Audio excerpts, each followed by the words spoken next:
I can, as if by magic, welcome through the stage Scott Mullins, none other than Scott. Please come onto stage, Scott. Welcome. Thanks. I'm so grateful Ollie, to you. thank you. Gosh, that must have been a very quick cab that got you here. It was, wasn't that it? was amazing. Please just going a wheel, wasn't it? Now, I think what we'll do actually, Scott, let's come over to our friends on just over here. Okay. It's known as, of course, Pimlico Plumbers through and through. That's right, yes. Just remind us, of course, Charlie's son. Yes. What's it like working with your dad? It's been very, very testing times. You know, I mean, his standards are high, and that's probably where it's put us today. But I wouldn't have it any other way. I mean, I knew from a young age, Ollie, what I was going to do. I mean, I see what he was achieving, and I was simply going to go down that path. So challenging, but I appreciate everything he's done and where he's put us. Well, I want to understand a bit more about that, but just turning the clock back, and we'll keep our viewers sort of with their questions bubbling as we go through this conversation. Pimlico Plumbers today, just paint us a picture, because it's so iconic, but just in terms of who you work with and who really you're all about supporting. Okay, well, you know, it started off for my dad back in 1979, Ollie. You know, he was a one-man band, and he was working for an estate agent, actually in Pimlico. Yeah. So he had a bag of tools in the estate agency, he had done his apprenticeship, and he would go around fixing doors, taps, etc. Well, as he was going around Pimlico, Chelsea, people started to come up to him and said, "Oh, can you do this for me? Can you fix my boiler? Can you?" Well, he's saying, "Well, are you with the estate agents?" They used to go, "Well, no." He used to go, "Okay, all right, look, leave it with me." So then, of weekends, he was working for people, going to do things. Then he started to get the name as Mr. Pimlico. Yes. So he's looking at the market, the gap's opening up. Okay, there's a demand here, and I'm the man. I'm going to push it forward. So he got himself a van. And he said, "I'm going to do everything other plumbers don't do." He said, "I'm going to turn up when I say I'm going to turn up. I'm going to be in a clean and tidy van. Yeah. I'm going to have smart uniform." I was going to say I'm going to have my hair nice and tidy, but that might be a bit different for him, wouldn't it? You know what I mean? But he was just going to do everything that other plumbers didn't do. Yeah. And if the job wasn't right, he'd put it right. So there he went. He went from the one-man band he was to now we've got 300 engineers. 160 in the office with a £50 million turnover. So the thing about that is, when you've had such a success, you don't keep being successful if you don't still have your feet on the ground. So what do you think's the secret to that? Secret to that? I don't think my dad's ever forgot where he's come from. Yeah. You know, and I think he's put that, you know, in a family business, Ollie, there's myself, there's my wife, there's my 2 kids, there's 2 brother-in-laws, and we've all instilled in the same way, and as Charlie's saying is we're all drinking out the same teapot. Yeah. So the idea is the emphasis is from day one, you know, go into people's houses and represent a brand like you would want to be treated. Act as you would, you know, you want someone to come in your house, take their shoes off, put their shoe covers off, dust it out, clean up. So it's gone throughout us, and we're passing that information on to people who come on board with us, onto our recruitment team. So the brand, you know, everybody's on board and everybody knows the levels, and that's stayed with us, because if you don't stay and look after your customers, Ollie, someone else will. Yeah, and Scott, just to remind us, the role you now play in the business, what are you looking after? I'm now the CEO. So the position for me now is I'm very much involved in the day-to-day running. It's probably been like that for many years for me, so the title really doesn't make a big difference for me, Ollie, you know. So I'm there looking over things, checking our control rooms running as it is, our transport team are doing what we want, our recruitment team, but I've got a fantastic team, or we've got a fantastic team. So I guess the challenge though is you're only as good as the talent that you hire, and you know, there is clearly an opportunity for the very best plumbers to be independent entrepreneurs, if you like, and yet you seem to attract them to work for you. What's the secret? Well, the secret is, Ollie, and you're right, you know, these people who are knocking on people's doors, people who are picking up the phones to customers, etc., they're obviously, you know, the most important people working for you. So, you know, you're getting your customer base, people are knocking on doors, they've got to be correct. So for us is we give people security. You know, you will have a job for life if you operate in the correct manner for us, if you're smart, tidy, on time, work well, etc., and you're paid extremely well. Got it. Really powerful. So the good news is, I think we can come and invite Charlie, but stay where you are, because we could quiz him together, actually. So okay. There's probably something you've always wished you could ask him. Anyway, Charlie, I hope that you could see us. Are you there, Charlie? Yeah. No, I can see you, I can hear you, and I was enjoying that. It's a great conversation. Yeah. No, good. Well, I'm happy Scott hasn't said anything too offensive, but it did cast our mind back, because my goodness, in 1979, Charlie, you were, you know, goodness me. I mean, were those entrepreneurial traits showing at a very young age? I'm trying to almost imagine Charlie Mullins as a school lad now. Yeah, I mean, undoubtedly. I mean, since I was about 9 or 10, I was always trying to earn some money, or pound notes in them days. It was, wasn't it? So, yeah, it's always been there. And you know, then I used to work with a local plumber. I used to bunk off school. I'm not recommending that, but you know, Scott done it. He ain't done so bad. And you know, if you've got that inspiration and you want to succeed, there's no reason why you won't. But let's not kid anybody. You've got to have a lot of ambition, got to have a lot of drive, and you've got to have the enthusiasm that goes with it. And you know, back in them days, I was just happy to earn a few quid as a school kid, and that inspired me. The plumber that I used to bunk off school and do the work with, you know, he had a motorbike, a car, money, nice house, holidays, nice clothes, nice lifestyle. And I thought myself, you know, why not have that? And that was my inspiration. Well, I think we all learn from somebody. The seed is set, Charlie. I'm going to hand over to you momentarily, and the floor or the screen will be yours. But I don't know whether we're allowed to say, are you in London today? Oh, you can see I'm not in London. Why would I be in London? I'm out in Dubai on business. You know, no, I am. I mean, you know, we're talking about setting up out here, and I've been here quite a while now, and talks are going well. So, yeah, no, I'm not in London. I mean, but you know, obviously, business carries on and goes on. But I was going to, Ollie, I was just going to go on to that story about my inspiration was this chap called the plumber Bill.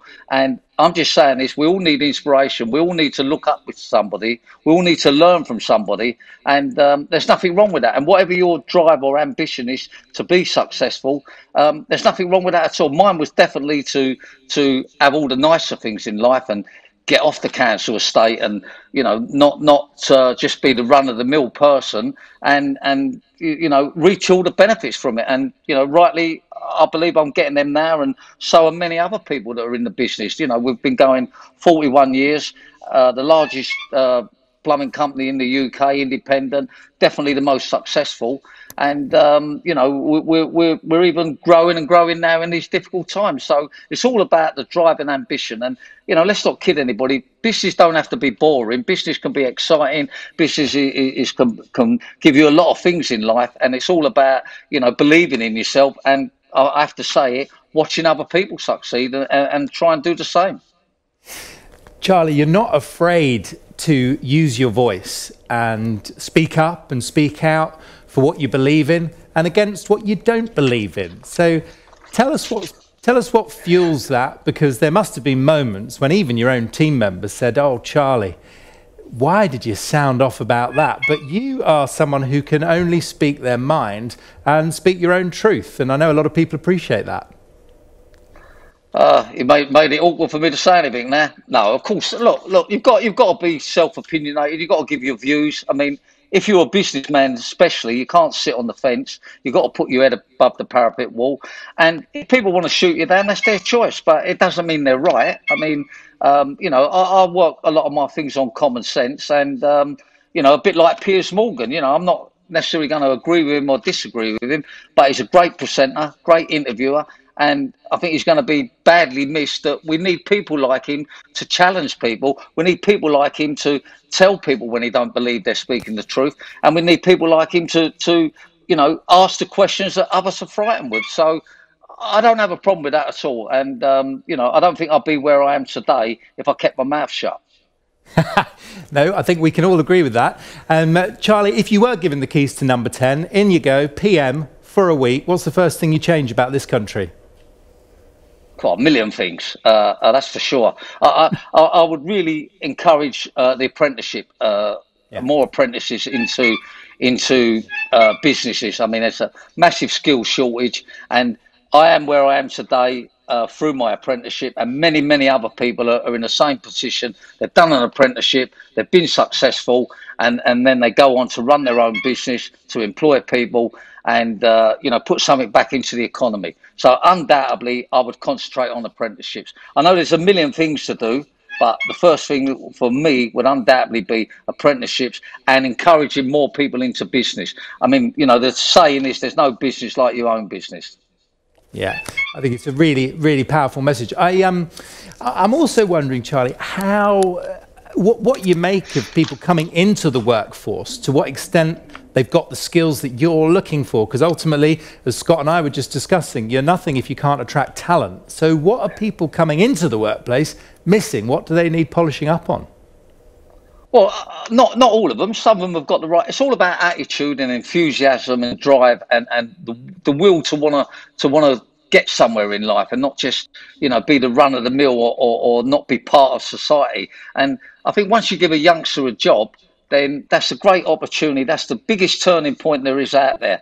And especially if you can offer them an apprenticeship and train them up and, you mold them to what you want and you can't go wrong. I mean, I go back to what I'm saying. The training in apprenticeships is so important of people. And also the other end of it, you've got apprentices that have finished their time or have learned the trade properly. So we've got the best pick of both worlds as a company now. We have our own trained youngsters, and then we move on to the skilled ones that are already out there. And look, you've got to treat people decently, give them a good job, give them a good wage, give them a security that the job's the job's there for life. I mean, I was told years ago doing an apprenticeship that you'll never be out of work and you'll earn loads of money, and they're right on one of them. I'm still working. I've never been out of work. It's a very good point. And some would say, thank goodness for that. You've got a habit, though, haven't you, of keeping people for years, and increasingly we're hearing about people changing jobs every year, every 2 years, every 3, and yet people have been with you for decades. What's the secret to that? Well, again, I go back. You've got to look after people. You've got to give them the security, and you can't be paying people rubbish money these days. People are worth a good day's pay for a good day's work, and you just have to look after people. We give many incentives to a lot of people to work for us. We have a gym. We have a massage lady comes in. I think 3 times a week, like proper massage. No. All that nonsense, proper head massage, back massage. No, and that's what you have to be. You have to be proper at work. I mean, even though business has to be serious, you can still have an element of fun with it, but you got to make it interesting for people to want to work for you. We also have, Christmas party, we have big summer party, we have a boat party, and we incentivize our people. I mean, also at the moment through this pandemic, we've been paying all our office staff £20 a day bonus, been giving them free meals, free parking, free COVID tests. And I think that when staff feel happy at work, we all know it's more productive. So it's all about really looking after your people. It sounds corny, but it's the truth. Yeah, no, it's loud and clear. I mean, one thing that the government did say and have continued to say is that the one thing we won't be doing is forcing anyone to get a jab, to get the vaccine. You've taken a slightly different view at Pimlico Plumbers. I'd love you just to share a bit about your philosophy on that and why you think your choice is so important. Yeah, okay, not a problem, but nobody's forcing anybody, and the government's right. You can't force anybody to have the jab, but the way it's moving, no jab, no vaccine passport, no job, no travel, no bar, no restaurant, no gym, no business. So it's not a case of forcing them. We have one option to get through this pandemic and get things back to some normality, and that is to have the jab. And when you get the jab, you'll get the vaccine, and that will open all doors. Well, obviously, schools are now back there, but we want to get businesses moving. We want to get people into the workplace. And I'm afraid to say that, the ones that don't want to have the jab, for no reason other than I don't want to have the jab, well, that's their choice. But I don't think they're going to be getting a job. I don't think they're going to be able to travel. They're not going to be able to socialise with people. And why should we jeopardise everything that we've done in the last 12 months on this total lockdown and disaster that we've all gone through? Why should we jeopardise it because a few people don't want to have the jab? I mean, I'm not being discriminating against. I'm not being rude about anything. I'm just being factual and common sense. They're saying to us, have the vaccine, get the passport, and life can get back to how it was. Why would we turn that down? People are dying left, right, and centre. You shouldn't have started me off on this because this is a thing that we've had 12 months of it. We need to make changes, and the government need to, have a bit more of a louder voice. I mean, they're encouraging everyone to have the vaccine, and the rollout's going brilliant. So probably in 2 to 3 months from now, maybe 90% of the UK will have had the jab, and we won't even be talking about it. It'll just be the normal. And what's wrong with that getting back to normal? Yeah, no, it's a very valid point. Now, I wonder, Charlie, because we've got limited time together today, I do want to do a bit of a look back. You must have had some very proud moments on the journey so far. If I took you back to a moment in time, of a moment of success that tasted particularly sweet, where do we go back to? And I've got the flip side of that, of about a challenge that you were forced to overcome. But how about something that tasted very sweet? Yeah, look, I'll be honest. I think when the company reached £1 million turnover, which was, I think, late 80s, and all of a sudden I thought, £1 million that we're generating, and I've just thought our successful business has become, and probably £1 million back 40 odd years ago. I don't know what it's worth now, maybe 50 million, what we are today. So that was very exciting. It was a big changing point, and it sort of meant that I realised that the more you put into something, the more you get out of it. And then there's been so many other successful things, and probably apprentices coming through, and my grandchildren have been apprentices, and then they're out there, reaping the benefits of the apprenticeship. So, but there's so many. But I would say a turnover of £1 million was probably an achievement I never expected to get to. Because I only ever wanted to be a plumber, and then I realised to be more successful, you need to employ people, you need to encourage people, you need to learn to delegate with people, and you need to treat people in a correct manner. And how about on the ride as well? There must have been some dark days, some moments. Where does your mind go back to when you thought, not sure how we're going to get through this one? I'll go back to a recession, I think in the early 90s. Recession just came there, and everything just seemed to go so wrong. And, to try and shortcut it a bit, we nearly went bust. I went and see 2 liquidators, and one liquidator said, you've got no choice. You owe quite a few quid to the suppliers and the inland revenue. And he said, you've no choice but to go bust. But fortunately, I got a second opinion. Second opinion said, if you go bust, you're going to lose your house. You're going to lose everything you've worked for. You may as well fight for it. And that's what we've done. And from that moment on, it was a great turning point. Yeah. A great lesson. It's a bit like a boxer going on the canvas. If he gets up, there's a good chance that he's going to win or get knocked out again. And you've got to give it your all, and that's what we've done. I think it was great advice by a second opinion. Always get a second opinion on certain things, if they're worth getting a second opinion. And but let's not kid anyone. Many sleepless nights. Borrowed a few quid, unfortunately, from the crooks in suits, the bank managers, and fortunately paid them back. I mean, I think the interest rate at the time was something like 17%, and that's just like crazy. So, but sometimes you've got to have a bad time to get a good time, and we definitely value the good times now. So I'm going to ask you, and Charlie, I should, to be fair, I should warn you, I'm going to ask Scott the same question, but I want to know the very best thing and the worst thing about working with a family member. But as I say, Scott does get to come back on this one, so we'll keep this quick. We're going to change gear. I've got a few more questions for you. Yeah, of course. So what's the question? Are you asking Scott first? Yeah, I'm asking you first, because Scott, I know, will want to get his own back. The best thing and then the worst thing about working with your family.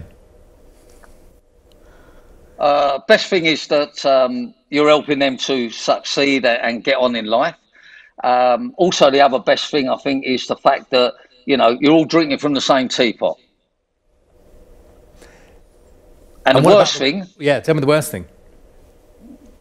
The worst thing, I would say, is that it can get very personal, and you often may say something that you wouldn't normally be saying to another worker, something a bit too personal, and that can be quite upsetting, because you're trying to treat your family different. But look, long and short of it, there's more pluses than minuses, and if Scott doesn't agree with that, then Scott's been there. I mean, he's gone. Yeah. No, he's not fired at all. What I'm trying to say is that Scott's been there. I mean, I don't know what 40 odd years, Scott. I mean, Yeah. you know, he's been there a long time. I know he don't look that old, but I was he's going been to say there since quite he a was long 4 time, years Scott. old. I mean, it's Yeah, unbelievable 40 when you think years. about it. So come on, Scott, and you did sit up straight and start blinking when Charlie started. Yeah, I didn't know where this was going. Did I? It's like you were nervous. But no, not at all. I mean, you know, I'm going to say the best thing is about it is the reward. You know, I mean, at the end of the day, we're all doing fantastic. We've all seen it grow from Charlie, my dad, to all these people now, and we're all reaping the reward, and that's fantastic. And the people who work for us are. Yeah. That's the pluses for me. The most difficult. What about the wages, Scott?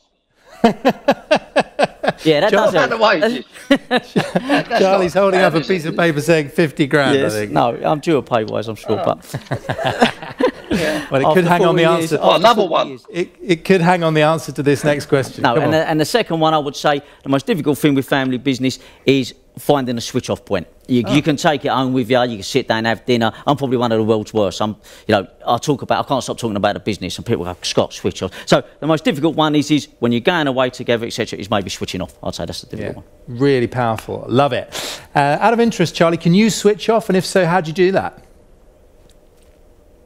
No, I can't. You're sort of working all the time, and look, I get what Scott's saying. We don't want to go on holiday and talk about it, but you know, it's a big part of your life, and you know, the successful side of it is worth talking about. You know, obviously the downside's not. So I don't think it's. You know, I know you don't want to talk about it all the time, but it's not the end of the world. It's not a terrible thing to talk about it. I know we don't want to be sitting like every minute of the day, but you got to remember where we come from and why we're there. And you know, you like yourself, Scott. You know, you like to talk the good things about it, and obviously there's bad side to it. You know, when you have a bad day and it gets to you, but the pluses, I honestly believe, outweigh the minuses. And again, I have to say it, we wouldn't be having the lifestyle we've had today if we didn't put so much into the business. Yeah. Why out of interest, Charlie, just very briefly, in just our final few minutes, another route, you've become a powerhouse, yes, across the UK, but focused on London. Why not have gone Birmingham, Liverpool, Manchester, some of our other great cities? You doubled down. Why? Yeah. Well, look, I think that question should go to Scott because, you know, I'm happy with London. I think there's loads of work there, but of course we can go bigger, and of course we can go more. And you know, Scott's obviously got a lot more sort of technology sort of knowledge than what I have, and you know, it's probably something that it's a lot easier to do than what I thought, but there's so much work in London. I just didn't feel that we need to go out. Obviously, now we've built a brand, and I believe the brand could go anywhere in the UK. Yeah. And you know, I mean, you know, you got to remember, I'm nearly 50, so Scott's really the better one to answer that question. Very good. So, Scott, there's a clue there. Are we going to be seeing a bit of an expansion? Yeah, listen, I mean, I think, again, my dad's right on that. There's a big demand for us in London, and we're not just plumbers anymore. We're electricians, carpenters, so the demand's becoming bigger. But, yeah, listen, I mean, you know, we're getting people wanting us out in Dubai. We're now starting to go out of London to Surrey, etc. So, listen, I'm young enough now. I mean, I'm near enough 50, and, you know, my dad says he's 50, he's not 50. But I won't say his age. But what I will say is are we open to going out? Yes, we are. Excellent. No, watch this space. Right, now, Charlie, final question before you go off and sit under a palm tree and have an early cocktail. Go back to your former self. I guess you were 15 years old. What do you say to a young Charlie Mullins, particularly not to be more successful, but just to get even more from life? What's your advice to your former self? Let me just show you this ain't gin. Let me just show you that first of all. It's vodka. What I say to myself is you've got to be ambitious. I better put that down. It looks like you're having a drink. You've got to be ambitious and you've got to want to succeed. And there's nothing wrong with that. There's nothing wrong with that. We need to encourage more people to do well. And I would say to anybody, if I was going again, I would think bigger and I would put probably more in it and I would believe in myself more. And I believe that they're the important things is believing in yourself, having the enthusiasm, having the drive, and not forgetting that the best ingredient you can have for a successful business undoubtedly is hard work. Fantastic. And finally, Charlie, because we've got you for a minute more, and then Scott, I know, is going to stay with us, but somebody might be watching this and know a young person who sees the atmosphere at the moment as a bit bleak. Lots of redundancies, particularly for young people. Will they ever get a job? How do they get that first step on the ladder? What's your message to them? Because actually we're going out to tens of thousands of people. What would your message be to that next generation coming in for the first time and really seeing a lot of uncertainty? Yeah, well, look, I'm going to probably go back to reminding myself of, when we nearly went bust in the recession. Sometimes you've got to have a bad time to come out the other side. I mean, I think what it's telling people is that you've got to step it up. You've really got to put a lot more into it because it's difficult out there. But let's not kid anybody. There's people are going to be successful, and the ones that are going to be successful are the ones that put more into it. The more you put into it, the more you get out of it. So I'm going to go back to try and saying, believe in yourself and make it happen. Why not? It's a level playing field out there. Even though times are difficult, somebody is going to be successful out there, or loads of people are. I think 1 in 5 people now want to be an entrepreneur, and there's nothing wrong with that. We need to move forward and make things happen. And I'm going to say the same thing I keep saying. There's no business like your own business. It's brilliant. Very good. Well, thank you for being a voice in that entrepreneurial nation to come, Charlie. And just on a personal note, I will never forget the kindness you've paid to me over the years, and thank you for doing what you do, and for not being afraid to use your voice, even if it might rub some people up the wrong way. Long may it continue. Thank you, Charlie, for joining us. That's great, and thanks for having us, Ollie, and keep doing what you're doing, fella. It's so inspirational to people, and don't worry about rubbing people up the wrong way. I mean, I'm good at it. All right, that is the inimitable Charlie Mullins, founder of Pimlico Plumbers, joined by his son Scott Mullins, now the Chief Executive of Pimlico Plumbers. Right,